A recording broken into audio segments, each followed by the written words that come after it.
आज हम लोग सबसे अच्छा पेड़ में आए हुए कुछ प्रश्न हैं और उनके उत्तर समझेंगे और फिर लिखेंगे। पहला प्रश्न है, तीनों भाई किस मौसम में घर की तलाश में निकले? बच्चों, हमने कहानी पढ़ी थी तो मैंने आपको समझाया था कि तीनों भाई गर्मी के मौसम में घर की तलाश में निकले थे। बच्चों, वे तीनों भाई गर्मी के मौसम में घर की तलाश में निकले थे, बाहर गए थे।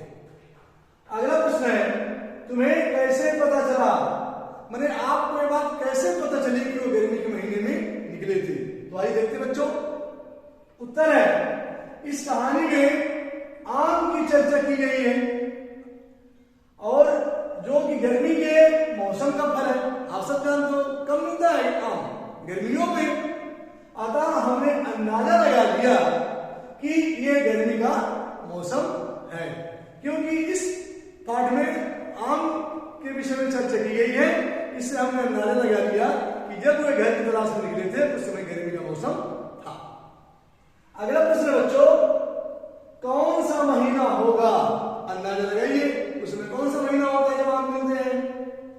बच्चों, ये लगभग जून जुलाई का महीना होगा, क्योंकि उस समय गर्मी भी थी और बारिश भी थी।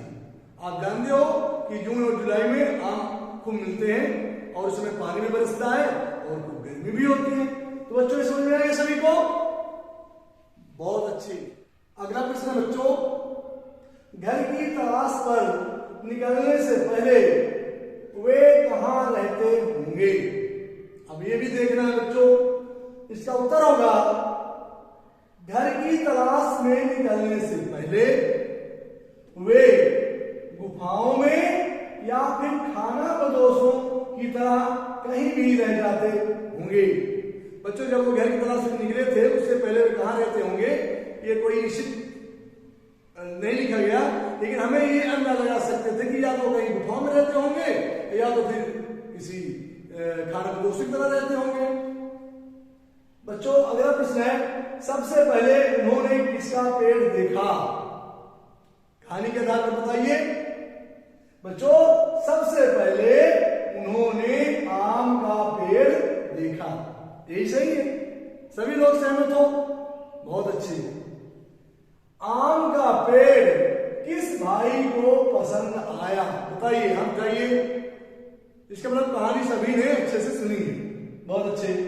बच्चों, इसका उत्तर होगा, आम का पेड़ बड़े भाई को पसंद आया। बड़े भाई उसमें जो सबसे बड़े थे उनको आम का पेड़ पसंद आया था। समझ गए सभी लोग बच्चों? बहुत अच्छे। तो अगला प्रश्न है, तीसरे भाई ने अपना घर कहां बनाया?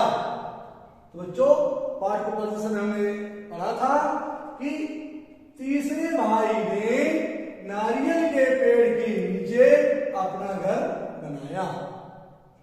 समझ में आ गया सभी को? बहुत अच्छे। अगला प्रश्न है बच्चों, तुम्हें कौन सा पेड़ सबसे अच्छा लगता है? बच्चों, मुझे सबसे अच्छा नीम का पेड़ लगता है, क्योंकि यह हमें छाया देता है और दवाई बनाने के काम भी आता है। आप देखते हो गर्मियों में नीम की कितनी बढ़िया छाया मिलती है और उसकी पत्तियां अनाज रखने के काम आती हैं और दातुन के लिए भी वो काम में देता है ना। अनेक प्रकार की जड़ी बूटियों भी उससे बनती हैं, फोड़ी फुंसियां भी ठीक होती हैं, इसलिए नीम का पेड़ बहुत उपयोगी है। सही? अच्छा लगा? बहुत अच्छा। अगला प्रश्न है, कुछ फलों के नाम लिखो जिन्हें आप जानते हैं। उन फलों के नाम लिखिए। गुठली वाले, बिना गुठली वाले। तो सबसे पहले हम बच्चों देखते हैं गुठली वाले कौन कौन से फल हैं। जामुन, आम, बेर, लीची, चीकू, खुबानी, आड़ू। बच्चों, ये फल जो है गुठली वाले। बिना गुठली वाले केला, पपीता, संतरा, सेब, अमरूद, अनार, मौसमी और तरबूज। बच्चों, ये बिना गुठली बिक्री वाले फल होते हैं। तो इनको सब लोग अच्छे से समझ लीजिए और आप जानते भी हैं। सभी समझ में आ गया? बहुत अच्छा प्रश्न है कि फलों को छिलके के साथ नहीं खा सकते। सोचिए बच्चों कि किन फलों को हम छिलके के साथ नहीं खा सकते।